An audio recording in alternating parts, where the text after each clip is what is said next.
Assalamualaikum warahmatullahi wabarakatuh. Nama saya Muhammad Khalil, mahasiswa pengembangan masyarakat Islam semester 3 kelas B. Sekarang saya akan membahas tentang kebijakan fiskal. Fiskal itu sendiri adalah pajak atau survei khusus yang berhubungan dengan pendapatan negara. Nah, kalau kebijakan fiskal adalah kebijakan dalam mengontrol perekonomian melalui pendapatan dan pengeluaran negara, terus penerapannya gimana? Oke, sebelum kita ngomongin penerapan fiskal, fiskal ini punya instrumen persis dengan kebijakan moneter. Kalau moneter yang melakukan adalah bank sentral, kalau di Indonesia adalah BI, sedangkan untuk kebijakan fiskal yang melakukannya adalah pemerintah. Dalam artian ya presiden, kemudian Kementerian Keuangan dan seluruh elemen yang terkait. Nah, instrumen fiskal itu ada dua, pendapatan dan pengeluaran. Tapi pendapatan dipecah lagi, ada pendapatan dari pajak dan juga pendapatan dari non pajak.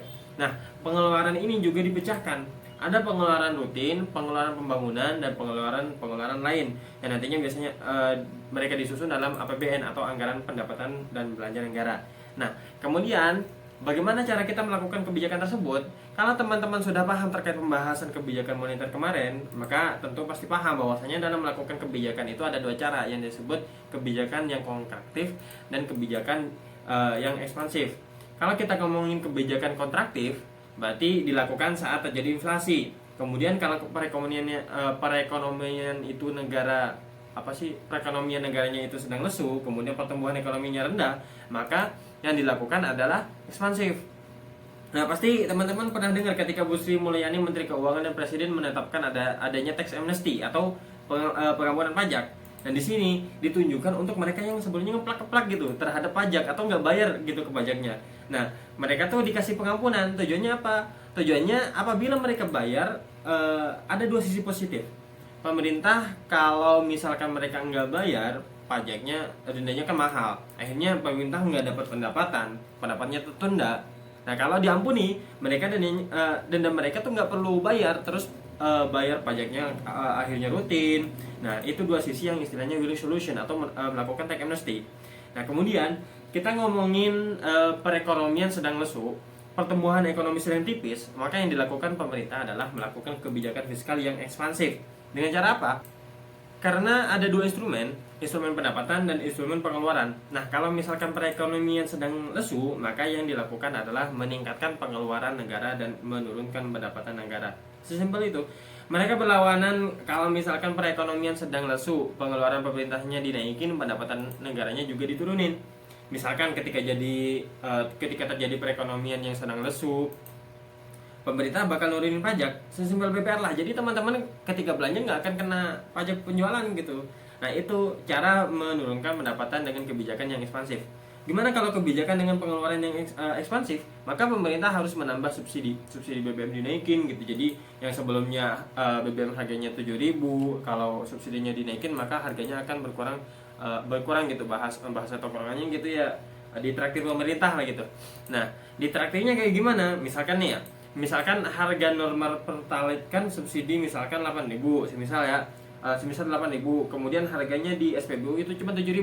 Nah, berarti pemerintah traktir kalian per liternya itu Rp1.000. Nah, itu yang terjadi di lapangan, contoh-contoh simpelnya gitu. Kemudian kalau misalkan inflasinya sedang tinggi, maka yang dilakukan kebalikannya, pajaknya dinaikin gitu, biar ya kita menunda untuk belanja atau apapun lah itu, biar nggak shopping gitu, sehingga peredaran uang juga akan naik, peredaran uang itu akan ngetren gitu, jadi harga nggak jadi naik gitu. Nah, terus kemudian pengeluaran pemerintah juga dikurangin gitu. Contohnya subsidi BBM, subsidi BBM contohnya tuh subsidi BBM itu dicabut gitu. Terus kemudian beasiswa juga dicabut atau mengurangi jumlah kuota beasiswa gitu bagi teman-teman yang akan kuliah. Nah, misalkan seperti itu. Tujuannya ya biar ngotak-atik yang tadi gitu, yang pembahasan yang awal gitu. Bagaimana kalau misalkan pemerintah melakukan pengelolaan dengan pembangunan infrastruktur yang gila-gilaan. Nah, pengelolaan yang gila-gilaan ini seperti pembangunan jalan tol dan juga pembangunan menerapkan jalan yang terang gitu, serta berbagai pulau itu udah dibangun jalan sehingga nyambung gitu. Nah, di situ tujuannya ya pengeluaran pemerintah itu dinaikin berdasarkan perekonomian yang sedang lesu gitu. Secara jangka pendek mungkin nggak akan terasa, tapi jangka panjangnya nanti itu ya pasti bakal efek banget gitu. Nah, maksudnya ketika pemerintah naikin pengeluaran untuk anggaran pembangunan jalan tol, waduk, pelabuhan, bandara, atau apapun itu, tujuannya ya adalah agar efisiensi dari transportasi itu, agar transportasi itu jauh lebih murah, sehingga ongkos kirim terus perjalanan barang dari satu wilayah ke wilayah lain bisa lebih cepat. Terus BBM atau ongkos buat perjalanan bagi kurirnya itu ya jadi lebih hemat gitu kan. Misalkan ya kalau stabil stabil aja di 100 km per jam itu kan ya BBM akan jauh lebih irit gitu. Nah, oleh karena itu diharapkan akan terjadinya efisiensi nantinya ketika pengelolaan pemerintah jor-joran gitu. Tujuannya ya untuk ya tadi meningkatkan pendapatan nasional gitu. Nah, terus bagaimana dengan kebijakan fiskal dalam Islam? Nah, sebenarnya kebijakan fiskal Islam ini sejak lama sudah dikenalkan dalam teori ekonomi Islam, yaitu pada zaman Rasulullah SAW dan juga Khalifah Rasyidin, dan terus dikembangkan oleh para ulama-ulama gitu. Nah, tujuan dari kebijakan fiskal dalam Islam ini ya untuk menciptakan stabilitas ekonomi, tingkat pertumbuhan ekonomi yang tinggi, dan juga pemerataan pendapatan, terus ditambah dengan tujuan lain yang terkandung dalam aturan Islam, yaitu dalam menetapkan pada tempat yang tinggi akan terwujudnya persamaan dan demokrasi yang tinggi sesuai dengan Quran surah Al-Hasyr ayat 7. Nah, ekonomi Islam ini akan dikelola untuk membantu dan mendukung ekonomi masyarakat yang terbelakang untuk memajukan dan menyebarkan ajaran Islam. Nah, terkait instrumen-instrumen kebijakan fiskal dalam Islam ini ada 8. Yang pertama yaitu jizyah. Jizyah itu kan merupakan pajak pelindungan yang diberikan kepada penduduk non-muslim pada suatu negara yang di bawah pengaturan Islam. Terus ada ghanimah. Ghanimah itu kan merupakan harta rampasan perang yang diperoleh dari suatu wilayah yang didahului dengan peperangan gitu. Terus ada juga yang namanya fa'al atau harta rampasan perang yang diperoleh dari suatu wilayah tanpa melalui peperangan. Artinya penduduknya kabur gitu dan atau nggak melakukan perlawanan. Terus atau juga bisa menjadi adanya kesepakatan damai gitu. Nah, terus ada juga yang namanya zakat. Zakat itu kan merupakan harta tertentu yang harus dikeluarkan oleh orang yang beragama Islam dan diberikan kepada golongan yang berhak menerimanya atau yang disebut sebagai mustahik zakat. Terus ada juga yang namanya usur atau pajak yang harus dibayar oleh para pedagang muslim maupun non muslim, atau dikenal sebagai kalau dikenal dalam dunia bisnis itu seperti bea cukai.